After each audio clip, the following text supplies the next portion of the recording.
Kenapa pengusaha nahan itu? Mm-mm. Apa dia memang punya tujuan? Punya. Itu pemberi kerja wajib menjamin tentang keselamatan dan kesehatan kerja. Saya kan udah bayar lebih dari mereka. Benar sih, benar. Cuman komposisi upahnya itu tidak mencerminkan UMK.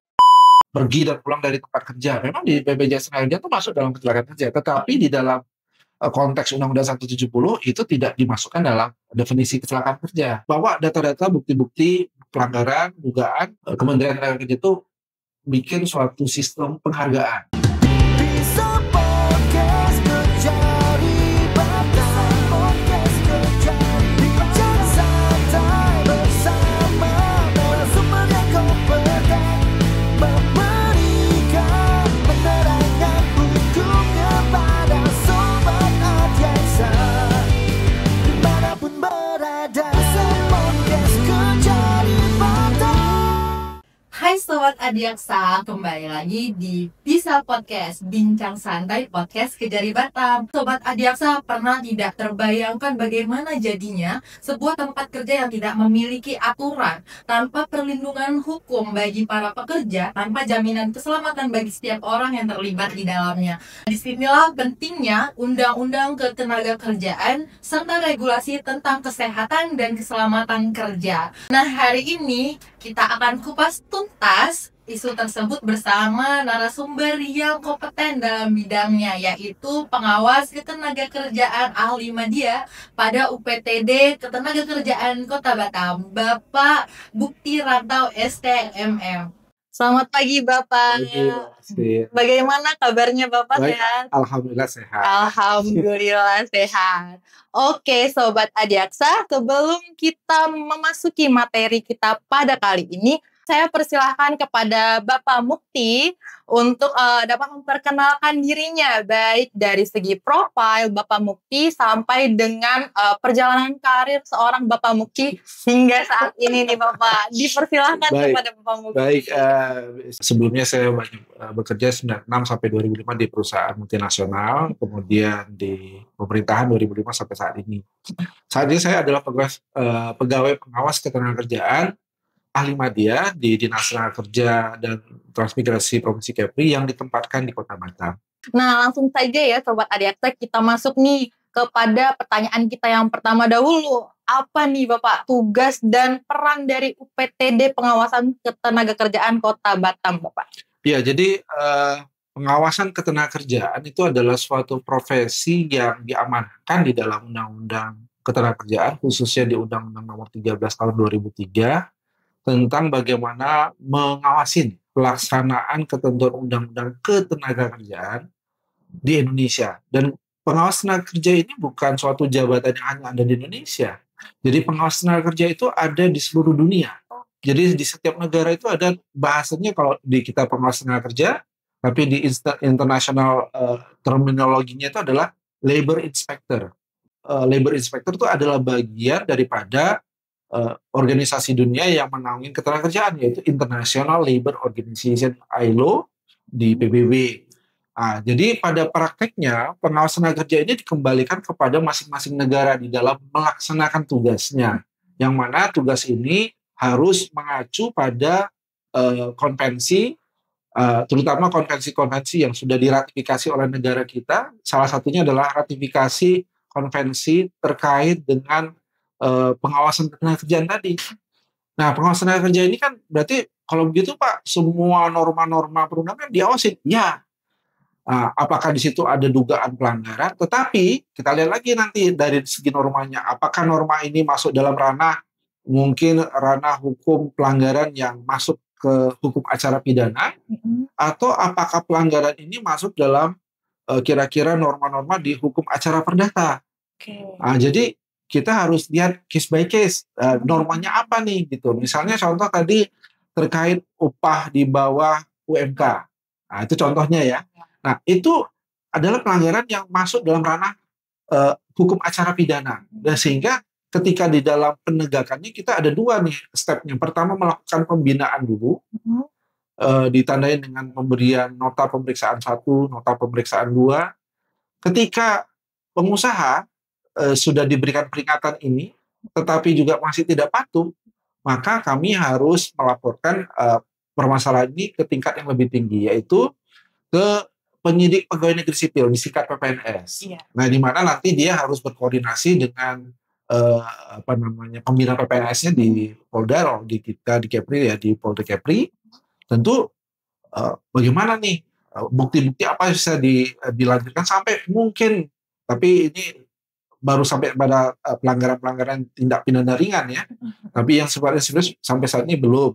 Nah, kemudian bagaimana kalau pelanggarannya itu sifatnya perdata yang tidak ada diatur normanya secara jelas terkait dengan pemenuhan, seperti contoh PHK. Iya. PHK itu masuk dalam hukum acara perdata, sehingga di situ ada namanya mediasi dulu. Iya. Mediasi kan, mediasi ini itu nanti urutannya setelah mediasi diharapkan bisa sepakat, tapi tidak juga baru bisa masuk ke pengadilan hubungan industrial. Nah, jadi pada prinsipnya ada satu lagi, tapi ini mungkin tidak ke arah dua hukum acara tadi, ini masuk ke sanksi administrasi. Nah, sanksi administrasi ini adalah terkait dengan sanksi tidak pemberian dukungan izin, dukungan usaha kepada pelaku-pelaku perusahaan yang bisa diberikan. Misalnya contoh nih, kita tadi Mbak Risa menyampaikan di Batam ini banyak pekerja. Iya. Bukan hanya pekerja kita, pekerja asing pun banyak juga di sini. Oh iya Bapak, benar lagi. Di Batam ini banyak pekerja asing. Nah, pekerja asing ini pun sekarang sudah ada juga yang lapor ke kita. Ketika pekerja asing ini misalnya di kontrak setahun nih, baru 6 bulan istilahnya di PHK perusahaan, dia ngadu juga ke kantor kita. Ketika perjanjian kerjanya mengatakan PHK sepihak ini kalau ada dispute harus melapor atau bukan melapor, taat pada aturan hukum yang ada di Indonesia. Mau mereka melapor ke kita juga akhirnya. Jadi sebenarnya Batam ini pengawasan tenaga kerja ini di Dinas Tenaga Kerja Provinsi Kepri, walaupun dia Kepri, Pak Gubernur dalam hal ini mengambil sikap karena dinamika Batam yang demikian besar, volumenya, maka dibentuklah UPTD. Itulah asal muasalnya. Termasuk juga UPT Kabupaten Karimun. Jadi ada 2 UPT nih, ada Batam, ada Karimun. Nah, bagaimana Pak kabupaten kota lain yang di Provinsi Kepri? Nah, itu semua nanti yang di luar itu harus ke Dinas Tenaga Provinsi yang ada di Tanjung Pinang. Tanjung Pinang. Jadi memang kenapa Batam dibuat UPT? Ya karena pusat usaha kegiatan ekonomi Kepri kayaknya paling banyak di Batam. Itu Mbak Pesi. Jadi memang kalau dibilang secara umum memang cukup luas cakupannya. Sehingga kita di UPT Batam itu pegawai pengawas ada sekitar 27 orang. Banyak ya Pak ya? Itu banyak. Tapi kalau kita bandingkan dengan jumlah perusahaan, iya siap. Kita nggak usah kerja deh. Perusahaan aja itu udah ratusan ribu. Itu terus terang kita energinya agak kewalahan ya Pak. Kewalahan betul. Itu jadi walaupun dibilang banyak, kalau objeknya sedikit oke, tapi ini ratusan ribu. Jadi bayangkan Mbak Listin, kalau 1 tahun 365 hari nggak pakai libur, kita periksa satu perusahaan nih, terus kita periksa perusahaan lain, kita ketemu perusahaan yang kita periksa pertama itu mungkin 2 tahun 3 tahun lagi. Jadi strateginya karena kita kurang ya terhadap kondisi ke teori tadi itu, maka kita pakai strategi. Strateginya apa? Kita memetakan perusahaan-perusahaan mana yang masuk kategori sudah baik atau sudah tidak perlulah kita terlalu sering melihatnya. Itu kita kategorikan hijau. Terus kategori perusahaan kuning, kadang-kadang taat, kadang-kadang bandel. Kalau yang merah tuh betul-betul daerah perusahaan yang kayaknya banyak bandelnya daripada nurutnya gitu. Misalnya merah contoh ya, saya kasih contoh. Subkontraktor yang mengambil pekerjaan di kalangan kapal. Itu biasa rata-rata kita perlu hati-hati, harus kita patuhi. Kadang-kadang mungkin beberapa kasus ini viral ya, seperti gaji tidak dibayar, dia kabur, meninggalkan tagihan bulan upah yang tidak dibayar. Nah itu sering terjadi tuh kalau di level-level kontraktor begitu. Nah kuning ini biasanya di perusahaan-perusahaan menengah yang baru berusaha. Biasanya kendala yang di kuning ini adalah ketidaktahuan. Oh. Contoh nih yang pernah saya hadapi sendiri terkait dengan masalah UMK. Jadi kita lihat memang di slip gajinya nih ada indikasi dia kurang bayar UMK. Tetapi kalau kita total gross ya, gajinya itu melebihi UMK. Dia pengusaha Cina ini mengatakan, saya kan udah bayar lebih dari UMK. Benar sih, benar. Cuman komposisi upahnya itu tidak mencerminkan UMK. Oke. Karena waktu itu dia paling banyak tunjangannya daripada upahnya. Besar tunjangannya. Jadi kalau kita cuma bicara upahnya saja, tunjangan tidak tetap ini banyak, sebenarnya kurang dia. Kurang UMK. Sehingga kita kasih pengertian, oh ya udah paham. Nah kalau perusahaan-perusahaan di level yang sudah lama, besar, seperti di McDermott, biasanya kasus-kasusnya sudah lebih advance sudah di luar ketentuan biasanya. Kasus-kasusnya juga menarik karena di peraturan nggak dibahas gitu. Jadi itu menariknya dinamika dalam menangani ketenagakerjaan khususnya di Kota Batam, Mbak Presto. Kita juga banyak meratifikasi dari perjanjian internasional juga ya Pak ya. Betul. Pada prinsipnya kami berusaha menegakkan pelaksanaan peraturan perundangan tanpa mengindahkan nilai-nilai sosial budaya yang ada di Kota Batam. Jadi itu Mbak Christine mungkin tugas kita mungkin di Jaksaan sama, cuman mungkin orientasi kita lebih berbeda ya. Benar.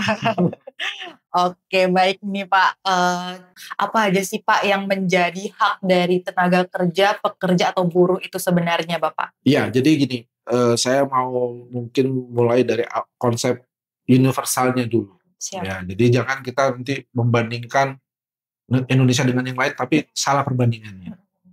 Jadi kalau kita membandingkan dengan negara Eropa, oh Pak, labor di sana, labor unionnya udah sangat ini maju. Ya di sana ternyata jumlah lowongan kerja dengan pencari kerjanya itu lebih banyak lowongannya. Lowongannya ya Pak, daripada pencari kerjanya. Kemudian di Jepang, sekarang populasi negara yang usia kerjanya kan sudah menurun. Makanya kita waktu ada viral-viral tuh apa, kabur aja dulu tuh kan Jepang langsung menyambut, udah kesini aja. Benar kan? Iya, karena Jepang itu lagi kehilangan takdirnya dia nggak punya usia kerja yang cukup. Sehingga dia bagaimana mendatangkan pekerja ke sana. Ini nanti berkaitan lagi dengan kegiatan apa yang di Jepang yang kurang sana. Elektronik sudah mulai berkurang. Galangan-galangan kapal di Jepang itu di Korea. Kenapa ngambil weldernya dari Batam? Karena angka demand-nya tinggi gitu. Nah, Indonesia kondisinya tidak seperti itu. Indonesia itu di data yang berbicara. 52% angkatan kerja kita itu berpendidikan SD ke bawah. Iya. Jadi kalau 52% Mbak Presiden bayangin lowongan kerja mana sih yang dibutuhkan SD ke bawah tuh kayaknya sedikit ya. Iya benar Pak. Nggak ada, berkatakan SD ke bawah tuh nggak ada kan. Iya.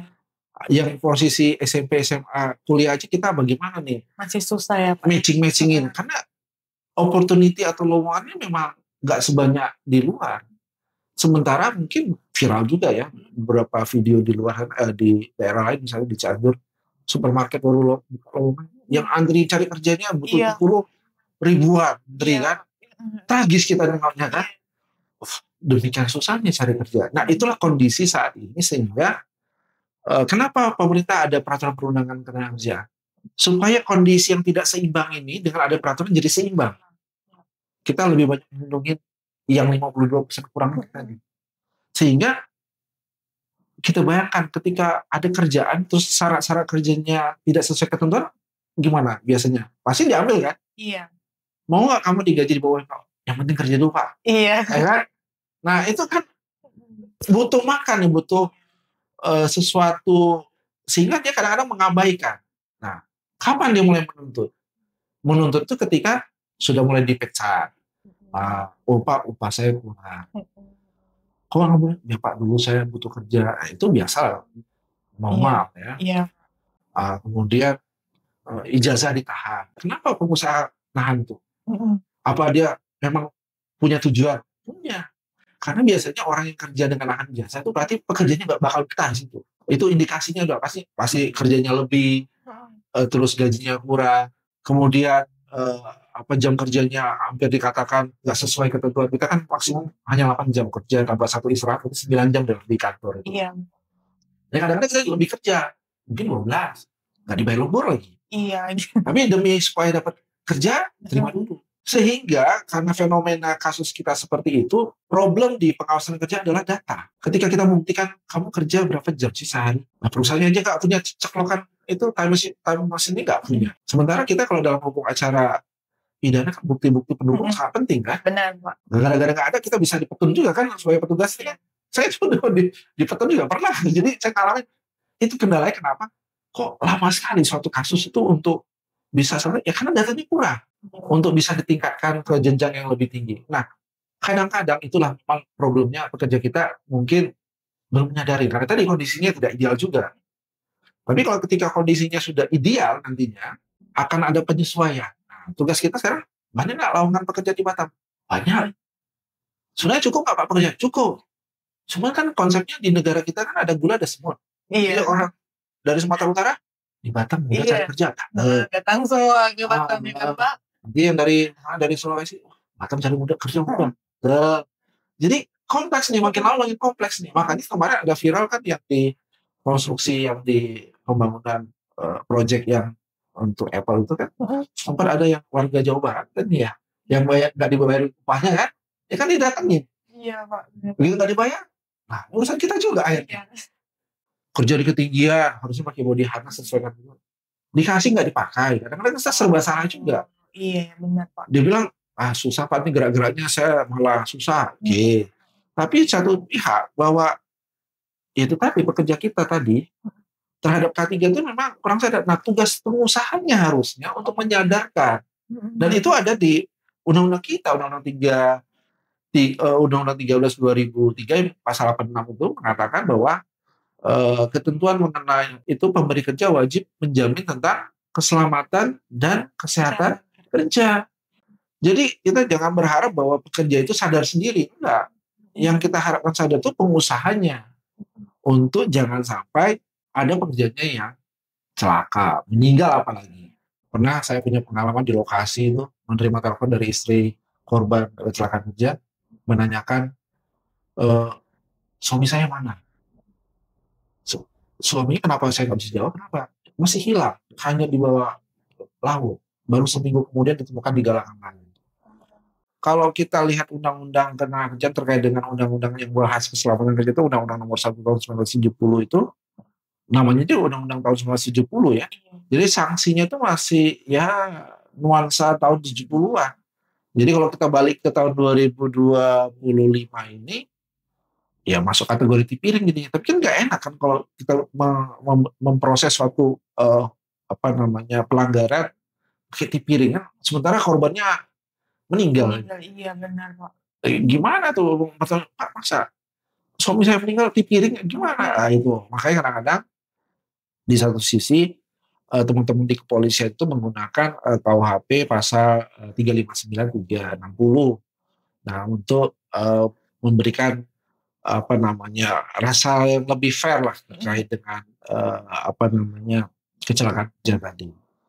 Jadi itu Mbak kalau yang kecelakaan kerja. Jadi mudah-mudahan ini ke depan kita harapkan juga lah dengan adanya acara ini podcast ini kejaksaan juga bisa membantu bagaimana kami berusaha nih memberikan pelayanan kepada semua itu bukan hanya pekerja ya, pekerja, pengusaha dan semua orang yang ada di dalam ekosistem ini bagaimana kita sama-sama nih, karena kalau kita cuma berharap pengusaha ya susah juga, karena yang keselamatan itu akan ada kalau pekerjanya melaksanakan. Karena yang kerja itu pekerjanya.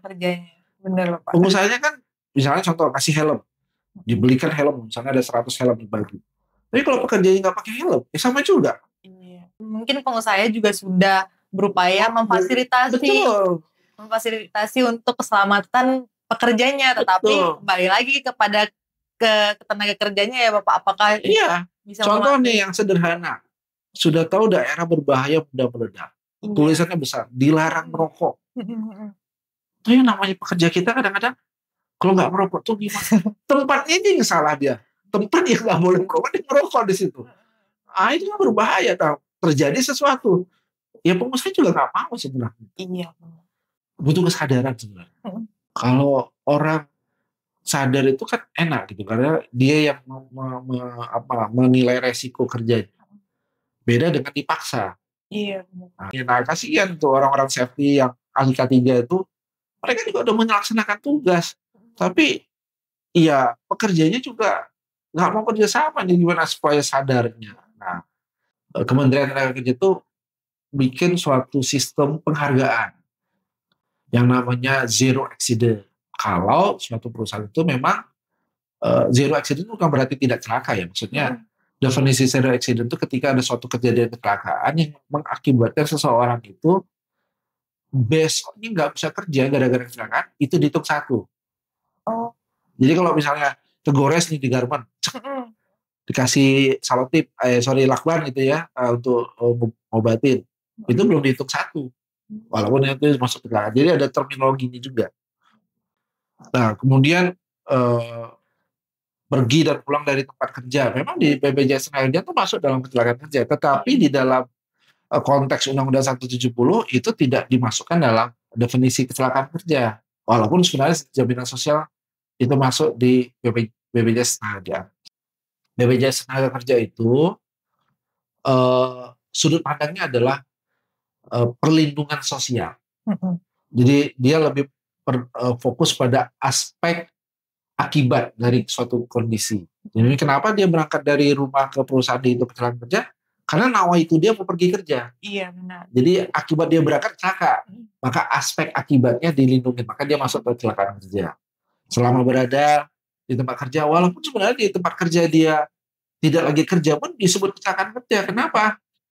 Misalnya contohnya ada kasus juga di daerah kawasan industri Batamindo dulu tuh ada suatu perusahaan, dia meninggalnya di kamar mandi. Ya mereka nggak mungkin kerja. Iya. Tapi itu masuk karena di dalam toiletnya di dalam lingkungan kerja. Kemudian berpergian nih terkait dengan penugasan kantor. Misalnya contoh nih ada seorang staf diperintahkan berangkat ke pelabuhan ambil barangnya segera biar cepat. Nah kan urgent nih. Ternyata begitu dalam perjalanan menuju ke pelabuhan itu kecelakaan. Itu masuk kecelakaan kerja juga.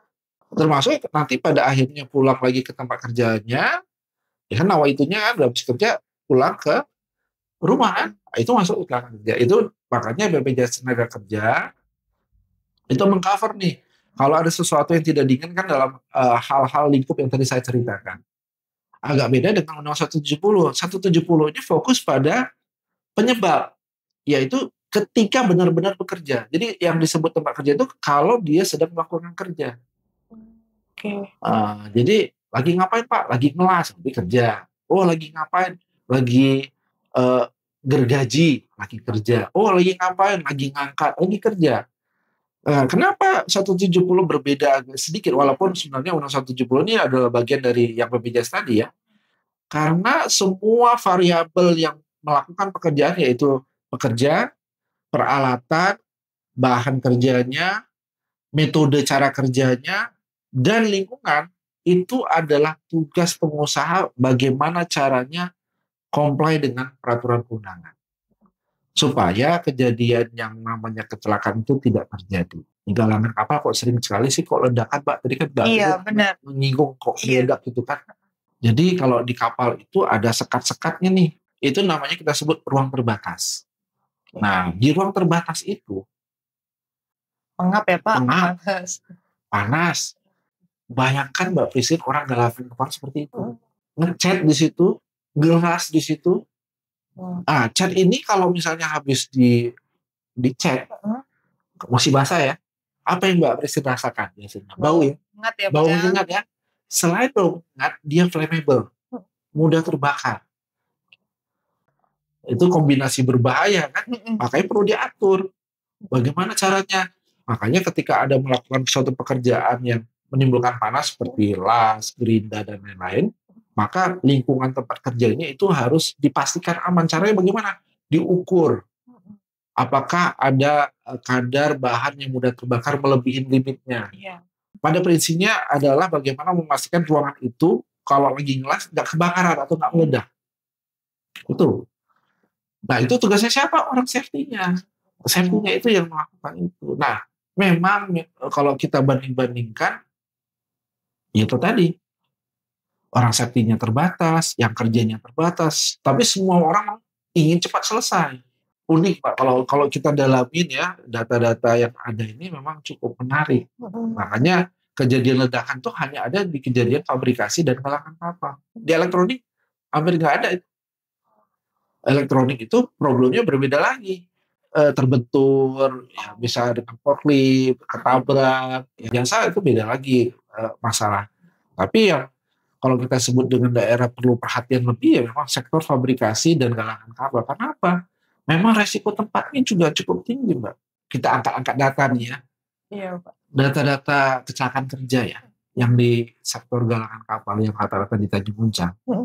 Perhatikan kalau punya data juga Pak Presiden, kejadian ledakan di galangan kapal atau kecelakaan kerja di galangan kapal itu umumnya 60% sampai 70% terjadi di hari Jumat. Perhatikan fenomena itu, orang kok Jumat Jumat berkah ya? Bukan Jumat berkah ini masalahnya. Jumat adalah umumnya hari wajib kerja terakhir. Iya. Nah, ketika ada orang kerja di Sabtu dan Minggu, umumnya bayar lembur. Pengusaha mau nggak keluar lembur? Nggak mau. Oke, Pak. Bagaimana kalau bisa selesai di hari Jadi memaksimalkannya di hari Jumat, sehingga kadang-kadang ketika memaksimalkan di hari itu, orang yang harusnya dilarang ini dilarang itu, yang penting selesai. Itu yang terjadi. Oke, Pak. Banyak sekali ya, ternyata juga hak tenaga kerja itu diberikan oleh si pemberi kerja, baik pengusaha kepada tenaga kerjanya, di saat juga tenaga kerjanya memenuhi kewajibannya dalam bekerja ya Pak ya. Iya, jadi makanya di peraturan perundangan itu mengatur tentang hak kewajiban pekerja dan hak kewajiban pengusaha. Iya Pak. Supaya nanti ketika kita ada merasa hak kita yang belum dipenuhi, ada satu sisi yang punya kewajiban. Iya. Nah ini kan nggak mungkin juga misalnya gini Pak. Menuntut hak tapi kewajibannya juga belum. Nah iya, misalnya contoh nih, tapi ini udah mulai berkurang sekarang. Dulu waktu subkontraktor tuh di tahun saya awal-awal karir 2006, itu alat pelindung diri berupa helm, sepatu itu diminta dibeli oleh si pekerja sendiri. Itu padahal peraturan mengatakan itu harus diberikan pengusaha. Nah, kenapa diberikan oleh subkontraktor ini suruh beli? Subkontraktor tuh udah terbatas modal, terbatas sumber daya, dia mau cari keuntungan kan?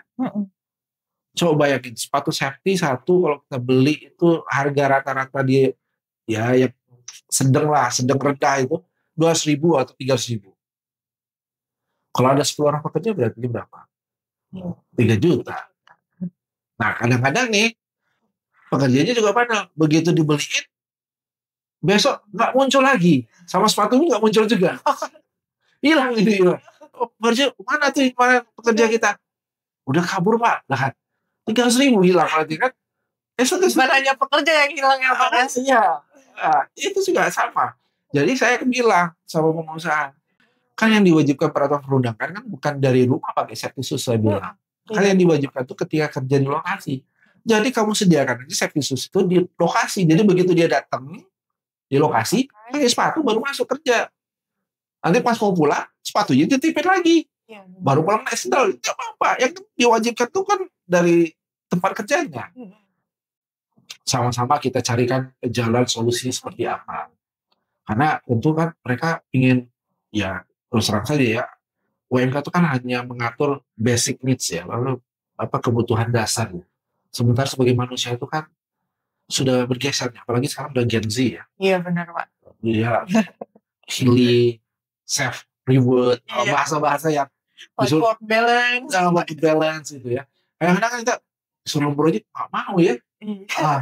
Nah ini kan fenomena udah bergeser lagi. Nah sehingga orang kalau ditanya mana butuh paket data sama ini, paket data anak sekarang.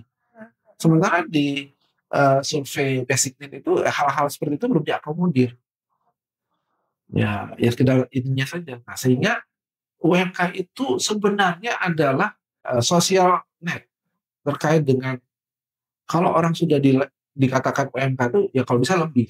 Nah, makanya kenapa kita dikatakan tidak ikut dengan UMK itu dianggap pelanggaran. Nah, beda dengan di Singapura. Singapura itu bikin UMK juga sama kayak kita. Cuma di situ himbauan saja. Dan perusahaan-perusahaan di Singapura itu udah pada paham. Nanti dia jadikan nilai UMK itu acuan terendah. Jadi dia kalau bisa lebih sedikit pun nggak masalah. Ini lebih. Nah, karena kondisi ekonomi Singapura ya beda dengan kita. Lebih banyak lowongan daripada pekerja. Nah, itu yang membuat kita, apalagi dengan tantangan tadi, pendidikan kita itu yang 52% SD itu kan ini harus diakomodir nih. Mohon maaf nih, saya nyatakan faktanya saja. Negara-negara Timur Tengah, Malaysia, dia di pekerja low level, itu dia kekurangan orang. Maka dia minta orang dari kita. Tapi mohon maaf, jabatan-jabatan profesi yang rentan terhadap pelanggaran. Misalnya pekerja kebun, sawit, pembantu rumah tangga. Kan rentan itu terhadap kekerasan. Itulah menjadi PR kita memang. Karena tantangannya juga pendidikan tadi. Kan yang mau bekerja seperti itu kan bukan S1 kan. Ya, yang orang-orang ya yang bekerja lah. Bisa bantu keluarga, pergi ke Timur Tengah. Nah, ketika dapat uang kirim ke keluarga, kan ini perjuangan juga yang perlu kita lindungi mereka ini. Di dalam pelaksanaan pengawasan norma-norma tadi, setiap daerah beda. Batak, kalau dengan Jogja beda produknya. Karena industrinya beda, mereka pariwisata. Iya. Nah, di sana nggak ada galangan kapal, jadi nggak mungkin dia bicara galangan kapal, industri nggak ada. Iya, benar Pak. Begitu Mbak Christine. Nah, tadi juga Pak mengulang dari awal kalau Bapak tadi ada memberitahukan bahwasannya ada tuh klasifikasi perusahaan yang masuk ke dalam zona merah, zona kuning, zona hijau nih ya kan Pak. Nah, mau tahu dong Bapak sanksi apa sih yang dapat dikenakan kepada pengusaha atau pemberi kerja yang tidak mematuhi Undang-Undang Ketenagakerjaan dan juga ketentuan tentang K3 ini Bapak? Ya, jadi saya bahas yang ketenagakerjaan dulu ya. K3 itu untuk keselamatan kesehatan kerja juga bagian dari ketenagakerjaan. Cuman karena dia berpijak pada aturan, jadi undang-undang di ketenagakerjaan Mbak, itu cukup banyak ya. Undang-undang pokoknya sementara itu adalah Undang-Undang 13/2003. Itu rujukannya. Yang mana di dalam perjalanan waktunya sampai saat ini sudah banyak putusan Mahkamah Konstitusi, pasal-pasalnya sudah banyak berubah. Setelah itu ditambah lagi Undang-Undang Cipta Kerja yang berubah lagi beberapa pasal di Undang-Undang 13/2003. Jadi sebenarnya memang betul juga kata MK itu mengatakan bahwa kayaknya Undang-Undang 13/2003 ini perlu untuk perubahan karena sudah berbeda nuansa 2003 ini 2025. Jadi aspek sosial ekonominya harus ditinjau kembali. Apalagi dibandingkan dengan putusan-putusan MK yang sudah banyak menganulir, merubah dan sebagainya. Tantangannya bagi kita di lapangan, nggak semua orang mengerti perubahan ini. Benar. Jadi ada bilang ini, oh Pak, ini tapi di Cipta Kerja di kok ada ya? Kadang-kadang baru mengerti. Nah, jadi sekarang ini memang kalau Undang-Undang Ketenagakerjaan sendiri bagi kita nih harus betul-betul belajar dari awal, tengah, akhirnya nih ada rubah atau tidak gitu. Kadang-kadang ada orang, Pak bukannya udah dianulir, pasal mana yang menganulir itu saya bilang. Bisa jadi karena dinamika media sosial sekarang kan kadang-kadang ada informasi masuk itu dijadikan patokan padahal itu juga belum tentu. Maka waktu Cipta Kerja itu mau ada aja, Pak ini katanya Undang-Undang Cipta Kerja udah berlaku Pak, berarti kita pesangonnya udah hitung segini. Yang bilang udah diresahkan siapa? Kami aja yang melaksanakan normanya juga belum tahu nih. Tapi kan ada kadang-kadang statement dalam pembahasan sudah ada yang bilang ini bakal begini. Jadi publik tuh merasa udah berlaku padahal belum. Ya, misalnya contoh nih yang cukup signifikan sekarang dan jadi tantangan kita sekarang. Kalau di Undang-Undang 13/2003 itu ketika hubungan kerja kan ada dua tipe lah, kita sederhanakan. Ada hubungan kerja yang namanya permanen. Permanen itu artinya tidak ada batas waktu kapan berhenti kerjanya. Dan di dalam kondisi seperti ini perusahaan dibolehkan memberikan masa percobaan 3 bulan maksimum. Karena ini kan 3 bulan permanen. Kan seneng nih, berarti ada social security-nya kan. Nah, kalau yang kedua kontrak. Kontrak ini kan ada batasannya, ada setahun, ada 2 tahun. Nah, di Undang-Undang 13/2003 itu ada batasan maksimum kontrak itu 2 tahun. Kemudian dapat diperbaharui 1 tahun, berarti udah 3 tuh.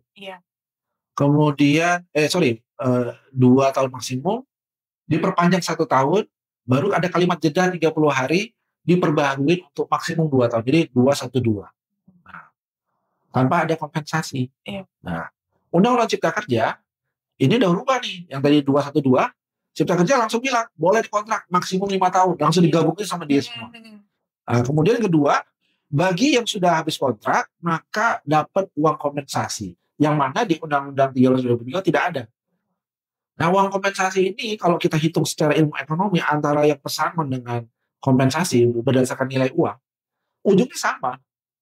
Misalnya contoh nih, tahun ini ada yang dibayar kompensasi nih, udah berhenti kerjanya. Kalau dia invest itu uang ke ke bentuk investasi, maka ketika ada seseorang yang kerja permanen ini di PHK 10 tahun kemudian, nilai uang yang kalau dia investasi ini sama ujungnya, beda-beda tipis lah. Artinya yang mau dikatakan adalah sebenarnya saat ini mau permanen, mau kontrak, dua-duanya di reward. Kalau dulu tidak. Iya. Dulu tuh hanya yang permanen. Iya. Yang sekarang dua-duanya di reward, dikasih reward. Nah, itu dia tadi Mbak tantangannya. Nah, kalau Undang-Undang Keselamatan Kerja masih nih Undang-Undang dasar pelaksanaan itu Undang-Undang Nomor 1 tahun 1970. Tahun 70 Mbak. Iya. Malah di ketenagakerjaan tuh yang kalau Mbak lebih tahu lagi itu tentang boiler. Itu undang-undangnya lebih lama lagi, undang-undang tahun 1930. Belum merdeka lagi gitu. Itu kenapa dijadikan dasar? Karena ketika 170 itu bicara tentang syarat-syarat teknis kualitatif. Makanya di pasal 3 ayat 1 Undang-Undang 170 itu mengatakan syarat. Jadi orang kerja itu diberikan syarat. Boleh nggak kita kelas di sini? Boleh, tapi ada syaratnya. Itu pasal 3 ayat 1 tuh Undang-Undang 170. Nah, terkait dengan boiler, kenapa masih berlaku? Karena di dalam pasal 17 Undang-Undang 170 mengatakan selama ketentuan syarat-syarat yang sudah ada sebelum tahun 70 ini dinyatakan berlaku jika belum diatur. Nah, boiler itu belum diatur. 1930 kenapa ada Pak Undang-Undang boiler? Karena itu pada periode tanam paksa VOC. Jadi VOC itu BUMN Belanda yang mengeksplorasi kita, dia butuh gula, berarti dia butuh tebu kan? Makanya ada tanam paksa tebu. Kopi, ada tanam paksa kopi. Nah, itu butuh boiler. Nah, itu diatur 1930. Nah, ketentuan syarat-syarat teknis umumnya sih hampir sama. Jadi 170. Yang mungkin belum memberikan efek jera itu adalah karena tadi ya, sanksi hukum di mana dibuat pada saat itu. Di 1970 itu kalau di sekarang ya, itu masuk kategori piring, Mbak. Jadi kurang pas lah sebenarnya. Tidak. Tapi kembali kepada si pembuat kebijakan mau seperti apa ke depan. Gitu, Mbak. Seperti kita tahu 1970 sangat jauh berbeda dengan kondisi pada saat ini. Betul. 2025 ini ya kan Pak, sehingga juga diharapkan adanya perubahan regulasi ya Pak ya, untuk mengatur tentang khusus sanksi untuk pemberi kerja ataupun pengusaha ini yang tidak mematuhi Undang-Undang Ketenagakerjaan. Ya betul Mbak. Oke Bapak, selanjutnya nih Pak, pertanyaannya yaitu bagaimana nih Pak mekanisme untuk melaporkan suatu kejadian atau pelanggaran nih Pak yang terjadi oleh tenaga kerja, baik itu pelanggaran hak pekerjanya atau juga kecelakaan kerja nih Pak. Baik, jadi gini. Tadi seperti saya katakan, pelaporan itu memang diatur perundangan. Jadi ada mekanisme pelaporan. Nah, jadi kalau yang bersifat tadi ada sanksi-sanksi pelanggaran yang di dalam hukum acara pidana, sanksi administratif, nah itu dilaporkan ke unit pengawasan. Nah, pengawasan itu berarti yang dibatasi unit pengawasan ketenagakerjaan. Jadi yang sifatnya upah di bawah UMK, kecelakaan kerja, kemudian upah lembur yang tidak dibayarkan, upah yang tidak dibayarkan, yang sifatnya ada pelanggaran dan sanksi-sanksi ancaman pelanggaran pidananya, nah itu dilaporkan ke UPT ketenagakerjaan. Tapi yang sifatnya tidak ada bunyi pasalnya, tapi tidak diberikan ada sanksinya, yang sifatnya perdata tadi kayak PHK contohnya. Di situ ditetapkan bahwa sekian masa kerja maka dia berhak atas pesangon sekian, uang kompensasi, uang penggantian hak segini. Nah, itu kan di bagian sanksi perundangan nggak ada. Itu kalau ada dispute atau perselisihan maka ikutin Undang-Undang 2 2004, yaitu melapor ke teman-teman yang ada di mediator Dinas Tenaga Kerja Kota Batam yang ada di Sekupang. Kalau kami yang ada di sementara ini masih di KBC. Kalau yang di Sekupang itu Dinas Tenaga Kota. Nah, jadi dua institusi ini memang ngurusin melayani para pekerja, pengusaha. Cuman kita selalu berkoordinasi dalam suatu kondisi tertentu. Kadang-kadang kita menanyakan, ini ada nggak kasus itu di situ? Sebagaimana kalau ada kasus ini ke sini, nah, kita koordinasi. Makanya kami ini sebenarnya awalnya adalah di kota juga, tapi karena undang-undang pemerintah daerah di tahun 2017 itu mengharuskan pegawai pengawas yang harusnya di kabupaten kota ini pindah ke provinsi. Makanya sekarang menjadi tugas pokok fungsi dari Dinas Tenaga Kerja provinsi pengawasan ini. Nah, ya. Jadi bagaimana cara melapornya? Ya cukup lapor, datang ke bawa data-data, bukti-bukti pelanggaran, dugaan. Ya kalau misalnya upah tidak dibayarkan, berapa lama tidak dibayarkan? Ya kemudian kalau upahnya kurang di bawah UMK, berapa selama ini yang dibayarkan, gitu kan? Kemudian kalau ada jam kerja yang melebihi jam kerja wajib, nah ini kan juga butuh pembuktian, ada Iya. kapan masuk, kapan pulang, ini juga dilengkapi. Nah ini saya jelaskan dari awal buat para pekerja ya, semua data jangan dianggap sepele. Kadang-kadang kita oleh perusahaan dikasih slip gaji, Iya. Dibuang aja. dibuang aja. Udah dapat gajinya dibuang. Padahal itu Nggak bisa penting. Iya, Pak, ya. Makanya saya bilang kalau Anda merasa terlibat, bukti-bukti yang seperti itu, mungkin ada bed kantor di kopi, itu bukti-bukti semua bahwa oh Anda kerja di situ, ini ada bednya Pak. Nah, tapi kadang-kadang kan zaman sekarang yang penting dapat dua, pas sudah pada saatnya mau nuntut mana datanya. Nah itu kita kesulitan. Sementara pengusaha juga punya sistem ketika dia menyimpan di database keuangannya, Pak kami punya limit nih, kalau di kita ada prosedur kalau udah lewat 2 tahun datanya dimusnahkan. Ya kita artinya kan kita juga nggak bilang kamu harus dari sejak 10 tahun. Iya. Kan nggak ada juga pasal atau itu kan. Dia punya sistem juga. Jadi kan kalau di hukum itu kan siapa yang mendalilkan dia harus membuktikan. Jadi kan dia harus bawa buktinya juga. Nah, jadi itu kalau untuk yang seperti itu. Nah, kalau kecelakaan kerja sebenarnya kalau yang sudah terdaftar di BPJS Tenaga Kerja itu sebenarnya cukup mudah karena pengusaha itu ya tinggal lapor saja. Nah, tapi kalau yang belum terdaftar biasanya ke kita karena ada ketentuan di Undang-Undang tentang Jaminan Sosial Tenaga Kerja. Ketika ada pekerja yang tidak terdaftar, maka itu berkewajiban dari pengusahanya yang membayar santunan. Itulah kita dorong sebenarnya sekarang di perusahaan-perusahaan galangan kapal itu. Dan sekarang sudah alhamdulillah sudah baik ya. Jadi perusahaan subkon itu kalau dia nggak punya BPJS Tenaga Kerja nggak boleh diterima. Ketika nanti ya seperti saya katakan tadi, ada potensi kecelakaan cukup tinggi di sektor itu, kalau ada apa-apa, kan setidaknya ada social security yang dibayarkan kepada santunan ahli waris. Nah itu, udahlah subkonnya susah modalnya, suruh bayar sendiri, ya ini dilema kadang-kadang. Apalagi kalau yang tipikal upah tidak dibayar. Rata-rata nih modusnya kalau di Batam ya, upah tidak dibayar itu maksimum 2 bulan. Lalu itu gimana kantornya? Udah nggak ada Pak, dia sewa ruko di sini. Orang mana? Rukonya udah tutup. Ini wah susah. Mau cari orang di mana? Akhirnya ketika pembuktiannya kurang, maka kita bilang, oh, kalau udah perusahaannya kabur atau hilang gitu, ini nggak urusan kita. Saya bilang urusan pekerjaan. Kenapa? Kalau di perusahaan pekerjaan itu ada pengusaha, ada pekerja. Nah kalau yang kasus kaburnya Pak, penggelapan. Berarti ini masuk karena KUHP pidana polisi. Saya bilang nilai kerugian nah, seperti ini kita bantu lah. Oh berapa gaji buat kabur segini. Nah itu udah masuk penggelapan. Jadi walaupun kejadiannya sama, ketika hilang salah satu pihak itu nggak bisa kita tangani lagi. Makanya saya bilang tuh kalau bahasa guyonnya di teman-teman itu kecelakaan ketenagakerjaan karena pengusaha nggak tahu di mana gitu loh. Gitu Pak Miskin. Oke Pak, bila ada sobat Adiaksa nih Pak yang menghadapi nih pelanggaran-pelanggaran selama bekerja ataupun juga mengalami kecelakaan kerja itu sebenarnya bisa ya dilaporkan kepada pihak-pihak yang berwajib yang menanganinya seperti juga dari UPT Pengawasan Ketenagakerjaan Kota Batam dan juga mediator ya Pak ya? Iya, mediator Kota Batam. Nah, ya. Tapi jangan lupa nih untuk Sobat Adiaksa untuk menyiapkan bukti-buktinya nih sebelum melaporkan suatu pelanggaran. Jadi jangan menyepelekan ya Pak, menyepelekan semua data-data yang diberikan oleh perusahaan, baik pengusaha ataupun pemberi kerja yang diberikan kepada kita nih. Ini kok gaji saya tidak sesuai dengan UMK, Untuk selanjutnya nih Pak, bagaimana sih Pak koordinasi antara UPT Pengawasan Ketenagakerjaan Kota Batam dengan BPJS Ketenagakerjaan, lalu juga Serikat Pekerja dan instansi lain nih Pak dalam menangani kasus pelanggaran? Oh, oke. Jadi kalau kita ceritakan umum dulu ya, kita ke kasus nanti. Oke, Pak.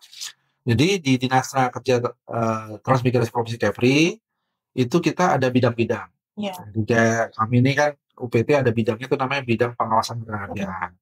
Ada juga bidang yang namanya bidang hubungan industrial. Nah, jadi hubungan industrialnya adalah bidang yang mengatur tentang ketika seseorang lagi bekerja dan bagaimana hubungan kerja ini supaya nyaman sesuai ketentuan. Ada lagi bidang pelatihan.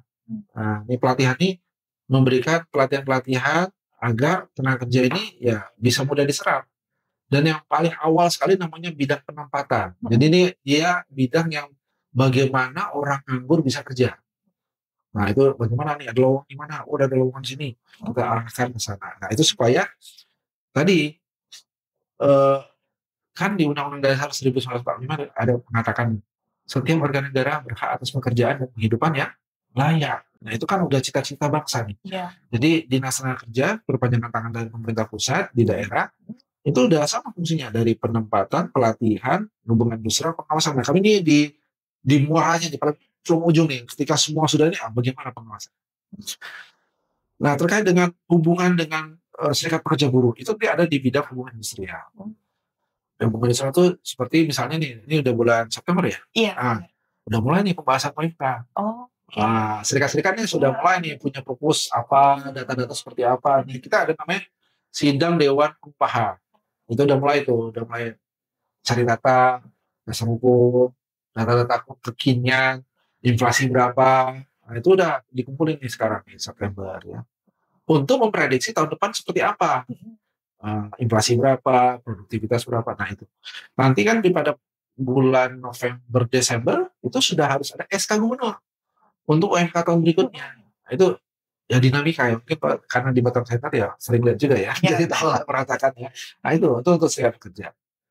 Nah di Dewan Pengupahan nggak hanya serikat pekerja, ada Dewan Pengusaha juga namanya Apindo Kadin, situ duduk. Jadi mereka bertiga, pemerintah, Apindo Kadin dan serikat pekerja nih duduk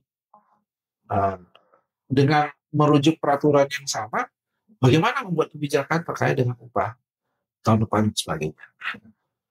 Nah kemudian dengan tadi pelanggaran ya, pelanggaran.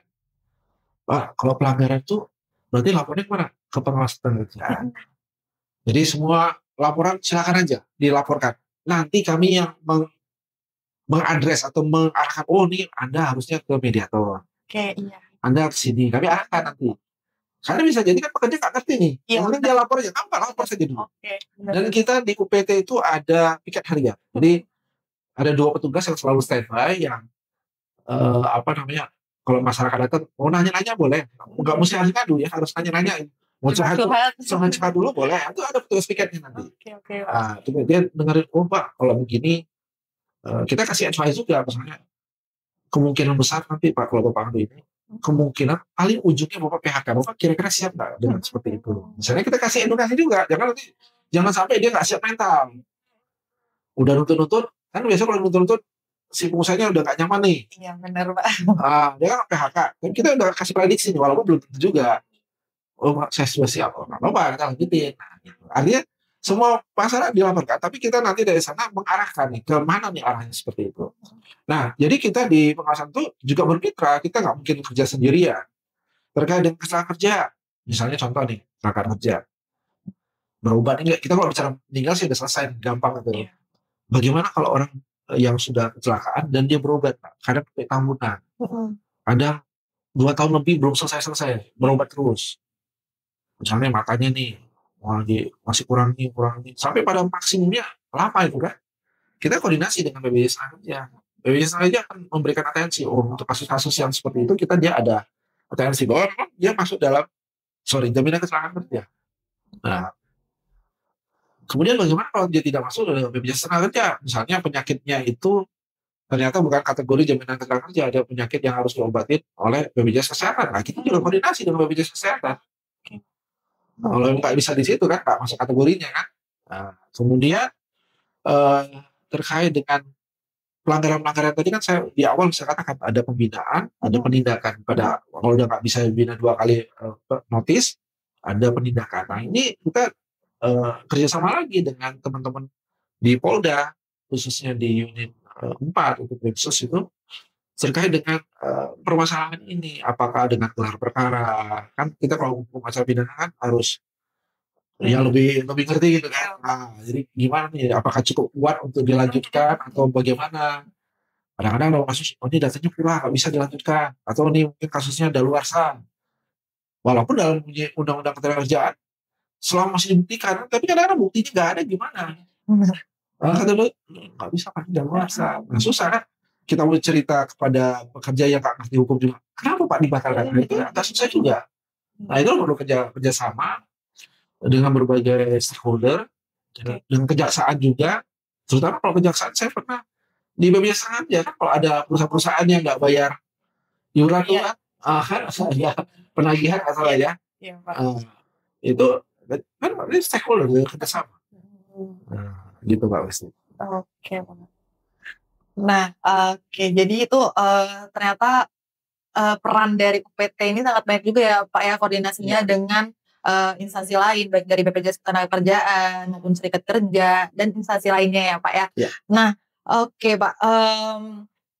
Ini Pak, baru-baru ini kan juga ada isu yang berkembang nih Pak, terkait dengan penahanan dokumen milik pekerja oleh pemberi kerja nih Pak. Apakah praktik tersebut diperbolehkan menurut ketentuan hukum yang berlaku Pak? Jadi saya memberi spesifik terkait dengan khususnya ijazah ya. Iya benar. Ijazah itu apalagi pada saat awal bekerja ya, kadang-kadang seperti saya katakan tadi, biasanya pekerjaan-pekerjaan yang orang nggak betah sebenarnya, sehingga si pengusaha ini nggak mau kehilangan orang, sehingga dia pegang sesuatu dokumen yang dia bisa pegang. Di satu sisi pekerja kan butuh pekerjaan, yang penting nggak apa-apa, yang penting saya kerja. Nah bekerja 1 bulan, 2 bulan, 1 tahun, 2 tahun, mungkin dengan bertambahnya waktu, kemampuan, pengalaman bertambah, kan wajar kan bisa mencari peluang yang lebih baik kan? Iya benar. Mungkin ada perusahaan lain yang bisa menerima, tapi kan butuh juga dokumen ijazah juga kan? Karena ini kadang-kadang suka ditahan, tidak mau diberikan. Apakah diatur peraturan? Tidak ada ketentuan itu. Yang ada di ketentuan kita itu terkait jika misalnya dia kerja nih, terus dia dilatih nih dengan modal perusahaan di suatu institusi yang dimana sertifikatnya ini punya nilai tambah nih buat dia. Biaya yang sudah dikeluarkan oleh perusahaan. Biasanya perusahaan tuh mengikat lah, biasanya ada periode waktu bonded, artinya tidak boleh keluar selama periode 2 tahun sebagai investasi lah ya. Nah selebihnya itu ketika dia saat yang keluar diberikan juga sertifikat pelatihan kalau dibiayain oleh perusahaan. Nah kembali kalau ijazah pendidikan itu nggak ada aturan. Makanya kami di dalam konteks pelaksanaannya karena tidak diatur di perundangan, sehingga ketika ada pelanggaran ini kembali ke mekanisme hukum perdata tadi, diberikan ke mediasi, mediator, walaupun sebenarnya kita mendorong dari sisi-sisi yang lain supaya bagaimana pengusaha ini mau membagikan. Jadi isu ini sebenarnya bukan isu yang sekarang Mbak, sebenarnya sudah terjadi, cuma baru viral-viral. Ya sekarang kan ya, dulu ya seperti itu. Oke Sobat Adiaksa, sebelum kita menutup podcast edisi kita kali ini nih, yuk kita dengarkan bersama closing statement dari Bapak Mukti, khususnya bagi Sobat Adiaksa yang berprofesi sebagai tenaga kerja Pak, pekerja ataupun buruh Pak. Iya, jadi memang kita semua datang ke Batam dengan tujuan yang sama, ingin mencari penghidupan yang lebih baik di kota Batam. Tentu tidak semua orang punya privilege yang bersama. Tentu kita ada kendala-kendala dalam hubungan kerja, dalam pelaksanaan norma-norma ketenagakerjaan. Jadi bagi para sobat-sobat Adiaksa yang ada butuh keterangan, pelaporan, silakan datang ke kantor UPT Pengawasan Tenaga Kota Batam. Kami akan berusaha memberikan pelayanan yang terbaik, dan kami juga butuh dukungan nih dari berbagai pihak, khususnya bulan di kejaksaan dalam mendukung pelaksanaan penegakan hukum aturan ketenagakerjaan. Saya pikir itu sukses selalu dan kita bisa lebih bekerja sama di kedepan hari. Amin. Siap Bapak. Oke. Baik Sobat Adiaksa, stay tune terus ya di Bisa Podcast Kejaksaan Negeri Batam. Karena kita akan terus menyajikan nih Pak, podcast dengan menanggapi isu-isu yang sedang berkembang di Batam maupun secara lingkup nasional dan membahas tuntas bersama dengan narasumber yang kompeten dalam bidangnya. Oke Sobat Adiaksa, jangan lupa untuk follow Instagram dan juga Facebook Kejaksaan Negeri Batam. Dan jangan lupa juga subscribe akun YouTube Kejaksaan Negeri Batam. Bye-bye Sobat Adiaksa.